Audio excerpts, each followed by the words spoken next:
how did our world come into being? Is it a mere coincidence, or was it intentionally designed? Is our reality unique, or one of an infinite number? And when will the world come to an end? Let's explore these profound questions from the perspectives of religion, ancient cultures, and science, seeking answers through their similarities and differences.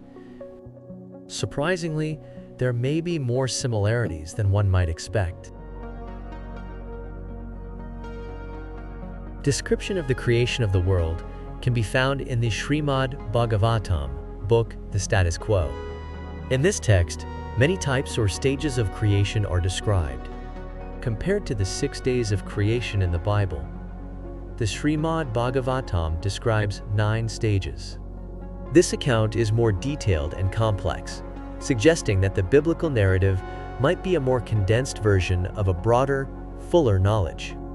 Despite the differences in detail, both texts convey similar or even identical ideas about the process of creation.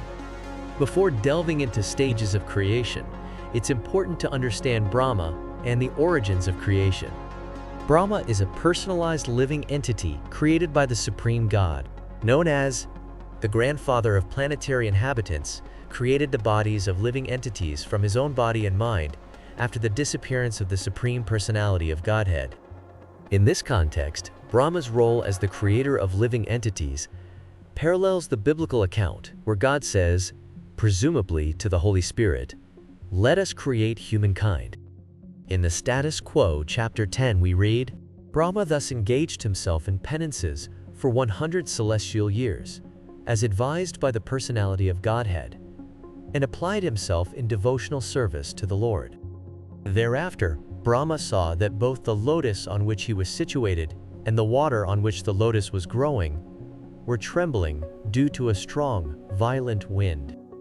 Here, water, a recurring theme in various creation concepts, ancient Egyptian, biblical, Vedic, once again appears as the primal source of material entities.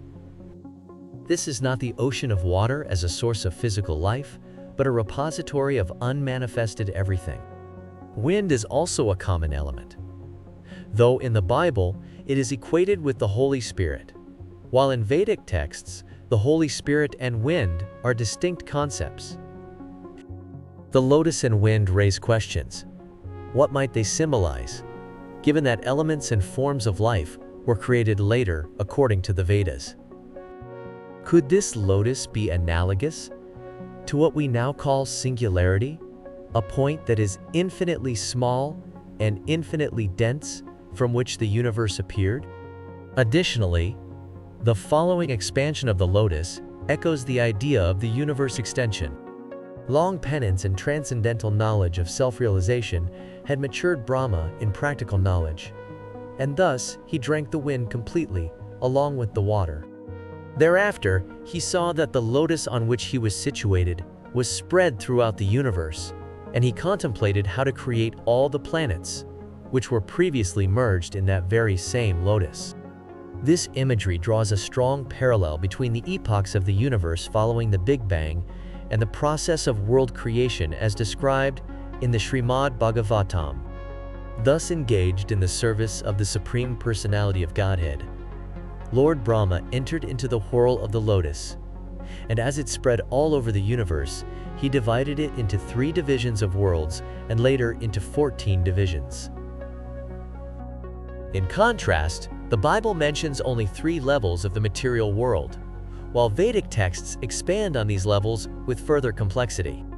This cosmic manifestation is separated from the Supreme Lord as material energy by means of Kala, which is the unmanifested impersonal feature of the Lord. Kala represents the boundary between God's realm, Sanatana, and the material world. This concept of a divide between the eternal non-material divine realm and the endless, or repeating, material world is common across many religions.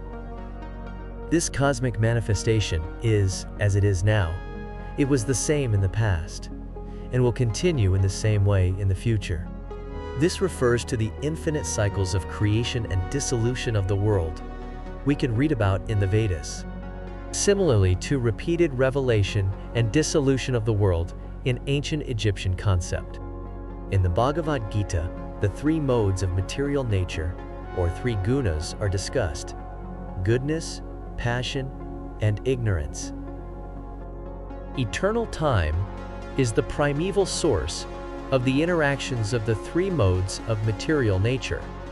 It is unchangeable and limitless, and it works as the instrument of the Supreme Personality of Godhead for his pastimes in material creation. In the Srimad-Bhagavatam, these modes are mentioned within the context of the 9 creations of the world. The stages of creation are as follows. Of the 9 creations, the first one is the creation of the Mahat Tattva, or the sum total of the material ingredients, wherein the modes interact due to the presence of the Supreme Lord. This is the creation of the cosmic intelligence, the total material energy that forms the basis for all subsequent creation. It refers to the revelation of matter from the unmanifested, which correlates with the first day of creation in the Bible, or the Big Bang out of singularity, according to the scientific cosmology model. In the second, the false ego is generated, in which the material ingredients, material knowledge, and material activities arise. This stage involves the emergence of the false ego, which fosters individuality and separation from the divine. It forms the basis for a sense of identity and material aspects of existence. The sense perceptions are created in the third creation, and from these, the elements are generated. At this point, the senses and the 5 gross elements, earth, water, fire, air, and ether, are created. Some of these elements are also mentioned in the Bible during the second and third days, with the creation of the sky, land, and seas. In scientific terms, this stage can be likened to the formation of different atomic nuclei, starting with hydrogen. The fourth creation is the creation of knowledge and of working capacity.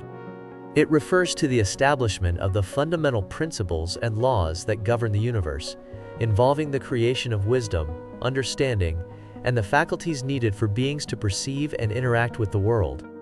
It also encompasses the creation of the energy and abilities necessary for beings to fulfill their roles within the cosmos, enabling its functioning. The fifth creation is that of the controlling deities by the interaction of the mode of goodness, of which the mind is the sum total. Here, the mind is part of creation and is organized as a sum of controlling deities. Neither the Bible nor science addresses the mind as a created entity, making this a unique understanding found in the Vedas. The sixth creation is the ignorant darkness of the living entity, by which the master acts as a fool. This reflects the Vedic concept of ignorance, which limits consciousness to mere reactions to the material world. This ignorance is part of a larger divine plan, designed with purpose. It can be somewhat connected to the concept of evil in the Bible, which is personalized there, highlighting a main difference between these two sacred texts.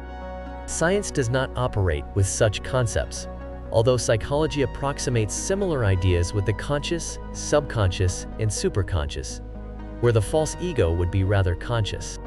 All the above are natural creations by the external energy of the Lord. Now, hear from me about the creations by Brahmā, who is an incarnation of the mode of passion, and who, in the matter of creation, has a brain like that of the personality of Godhead. These refer to the creation of immovable entities like plants, as well as the creation of lower species, and eventually humankind. The seventh creation is that of the immovable entities, which are of 6 kinds. All the immovable trees and plants seek their sustenance upwards. They are almost unconscious, but have feelings of pain within. They are manifested in variegatedness. It is interesting that plants are described as almost unconscious, suggesting some consciousness, albeit in an embryonic state. Nonetheless, pain is present. The 8th creation is that of the lower species of life, and they are of different varieties, numbering 28. They are all extensively foolish and ignorant. They know their desirables by smell, but are unable to remember anything within the heart. In contrast to plants, animals have limited spiritual awareness. What grabs the attention is the mention of the heart as a repository of memory. This understanding parallels that of the ancient Egyptians, who believed the heart was the storage for life's memories. The heart, not the brain, was weighed on the scales of truth during the after-death judgment to determine if it was heavy with wrongdoing. Similarly, God revealed material by first having the idea in his heart. This special role of the heart in both traditions brings them closer together. The creation of human beings, who are of one species only and who stock their eatables in the belly, is the ninth in the rotation. In the human race, the mode of passion is very prominent.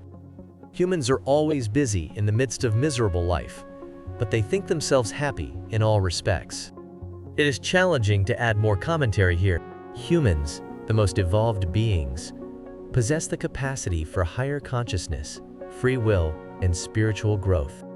This resonates with the Bible, where only humankind is endowed with free will. Even for angels, after their fall, the nature of their free will is often seen as fixed. Good angels are permanently aligned with God, and fallen angels, demons, are irrevocably opposed to God. Unlike in the Bible, where the Holy Spirit is involved solely in the creation of humankind, Brahmā is described as the creator of all living entities. A parallel can be drawn between the stages of creation, plants, animals, and humans, in the Bible, the Vedas, and science. Even though science does not acknowledge purposeful creation, it aligns with the progression of DNA development. Yet, only the Vedas provide knowledge on consciousness development. Neither religion nor science offers certain answers about the consciousness of other species, although some assumptions exist. These 9 stages outline the progressive development of the universe, from the initial creation of matter to the emergence of life and consciousness. Additionally, the Vedas mention the creation of demigods. The creation of the demigods is of 8 varieties: the demigods, the forefathers, the asuras, or demons, the Gandharvas and Apsaras, or angels, the Yaksas and Rakshasas, the Siddhas, Karanas, and Vidyadharas, the Bhutas, Pretas, and Pisikas, and the superhuman beings, celestial singers, etc. All are created by Brahmā, the creator of the universe. While the Bible provides some details about the existence and roles of angels and demons, it does not offer a comprehensive account of their creation. Although Genesis chapter 2 verse 1 states, "Thus the heavens and the earth were finished, and all their multitude," or, in some translations, all their hosts. Remembering that heavens and earth here appeals to celestial and profane worlds, this is nothing less than an indication of existence of living creatures in both these worlds. This implies the existence of not only physical realms, but also various levels of beings within the material world. In comparing the Vedic and biblical texts, it becomes increasingly evident that the Bible might have a compressed version of the world creation, with some elements and details omitted.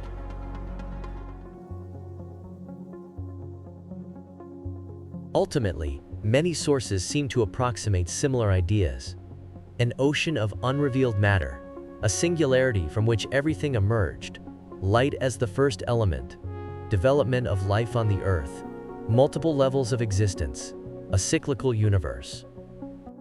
As science advances, the language used to describe these concepts seems to be converging. What is the probability that these ideas originate from a single source? My answer is the probability of God.